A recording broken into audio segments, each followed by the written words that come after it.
ग्रीष्म प्रवाह ओडिशा रे जारी रही मुकाबला पाई सरकार प्रस्तुत अछंती कौन करिबा ताहा उपरे चीफ सेक्रेटरी श्री प्रदीप जेना सूचना प्रदान करथिले।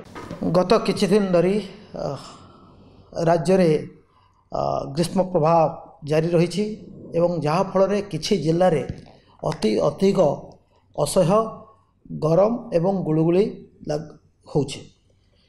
एही अस्वाभाविक परिस्थिति रे जनसाधारण को सतर्कता अवलंबन करने स्वतंत्र रिलीफ कमिशनर कार्यालय तरफ अनेक गुड़िए उपदेशावली दि जाइछि। एही समय रे साधारणतः राज्य रे उत्ताप अधिक रहे। एथिपाई समस्त जनसाधारण अति उत्तप्त समय मध्य साधारणतः 10टा-11टा पर दिन 3टा भितर सबुठ अधिक टेम्परेचर रहे। से ही समय खरारे कौन सी अजथा काम नथिले बाहर को न बाहर आम अनुरोध करूँ। से भली 11टा ରୁ 3टा भितर खरारे कौन सी काम न करने आम अनुरोध करूँ। जेकोसी काम हो व्यक्तिगत काम हो बा कौन सी ठिकादार काम हो बा कौन सी बाहर काम को समस्ते अवॉइड करिवार आवश्यकता रही।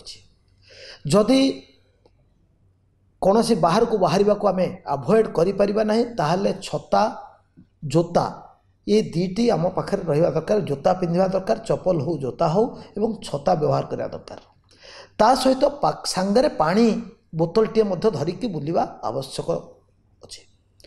एवं आमे जेमती पुराणा कालिया गाँव रे गाँ गहली जमती गोटे तौलिया ओदा करके मुंडे पकाए, गोटे गामछा बा तौलिया को ओदा कर चिपुड़ी ताको मुंडे पकईकी बाहर को बाहर से आम स्वास्थ्य भल हम।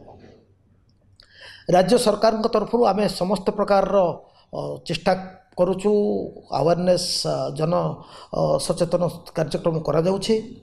आज जिलापाल मान सहित अनेक जिलापाल मान सहित मु एबे बैठक करी वीडियो कॉन्फ्रेंसिंग करी समस्त आउ थे कहुई जे पब्लिक अवेयरनेस माइकिंग को बढ़ेबे। पब्लिक अवेयरनेस हेले लोक माने अजथा बाहर को बाहर बाहर को बाहर सतर्कतामूलक पदक्षेप सहित बाहर। समस्त राज्यर समस्त डाक्तरखाना गुड़ी को प्रिपेयर करी रखाई। सेठी हीट कंडीशन स्ट्रेस कंडीशन जदि कहीं आसती बा सस्पेक्टेड केस आसती केमती ट्रीटमेंट करा जिवो ता संपर्क में समस्त सविशेष निर्देश आगु स्वास्थ्य विभाग देछि। गत किछि दिन भितर डाक्तर मान सहित आलोचना करा जाइछि एवं डाक्तरखाना गुड़ी को संपूर्ण भाव प्रस्तुत करके रखा जाइछि। जदि कौन सी क्षेत्र में कौन सी अघटन घटे बा कहीं फील करती जे माने असुस्थता अनुभव करती ताहले आमे अनुरोध करूँ समस्त निकटस्थ डाक्तरखाना को जेते जल्दी हम आमे पहुँचवा एवं डाक्तरखाना पहुँचला पर डाक्तरी सुविधा जहाँ दरकार व्यवस्था डाक्तरखाना मिले। यही जो ग्रीष्म प्रभाव टिके उत्ताप अधिक रोचे यहाँ आउ किछि दिन रहिबो बोली पाणीपाग विभाग पक्षर कहुई। तेणु आगामी केते दिन आम समस्त जदि सतर्कतामूलक व्यवस्था अवलंबन करवा ताहले आमे आशा करुचु जे कहार किछि असुविधा हम नहीं। आपण मानकु समस्त को मोर निवेदन यही 4-5 दिन 7 दिन जी पर्यंत ये उत्ताप अधिक आमे समस्ते टिके सतर्कता अवलंबन करवा।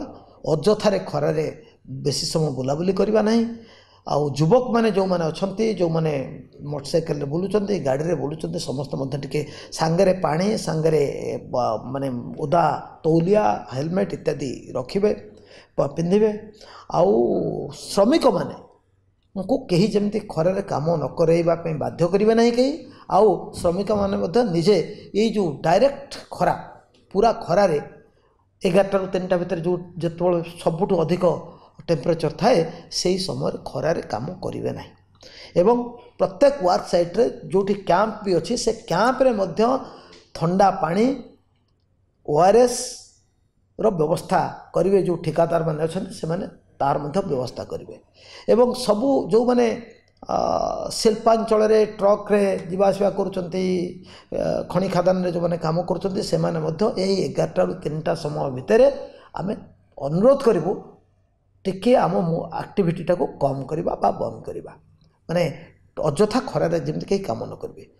ବସ୍ରେ ଯେଉଁମାନେ ଯାତ୍ରା କରୁଛନ୍ତି ସବୁ ଯାତ୍ରୀମାନଙ୍କୁ ମଧ୍ୟ ମୋର ଅନୁରୋଧ ରହିବ, ସମସ୍ତେ ସାଙ୍ଗରେ ପାଣି ବୋତଲ ଧରିବେ, ତଉଲିଆ ଧରିଥିବେ ଏବଂ ବସ୍ ଚାଳକମାନେ ବା ବସ୍ ମାଲିକମାନେ ତାଙ୍କ ଗାଡ଼ିରେ ପର୍ଯ୍ୟାପ୍ତ ପରିମାଣର ପାନୀୟ ଜଳ, ଆଇସ୍ କ୍ୟୁବ୍ ବା ଥଣ୍ଡା ପାନୀୟ ଜଳ ରଖିବେ ଏବଂ ORS ପ୍ୟାକେଟ୍ ରଖିବେ। ORS ପାଣି କରିକି ଯେଉଁମାନଙ୍କୁ ଶୋଷ ଲାଗିବ ବା ଯାହା ଆବଶ୍ୟକ ପଡ଼ିବ ORS ପାଣି ପିଇବା ପାଇଁ ସମସ୍ତଙ୍କୁ ଦେବେ। ଅନୁରୋଧ ସମସ୍ତଙ୍କୁ, ଓଡ଼ିଶାର ସମସ୍ତ ଜନସାଧାରଣ ଭାଇ ଭଉଣୀମାନଙ୍କୁ ଅନୁରୋଧ, ଆମେ ସମସ୍ତେ ସତର୍କତା ଅବଲମ୍ବନ କରିବା ଏବଂ ଏହି ପରିସ୍ଥିତି ଯେଉଁ ଆଉ 3-4 ଦିନ ବା ଯେତିକି ଦିନ ପର୍ଯ୍ୟନ୍ତ ପାଣିପାଗ ବିଭାଗ ଆମକୁ ସତର୍କ କରାଇବ ସେତିକି ଦିନ ପର୍ଯ୍ୟନ୍ତ ଆମେ ସମସ୍ତେ ସତର୍କତା ଅବଲମ୍ବନ କରିବା। ଧନ୍ୟବାଦ।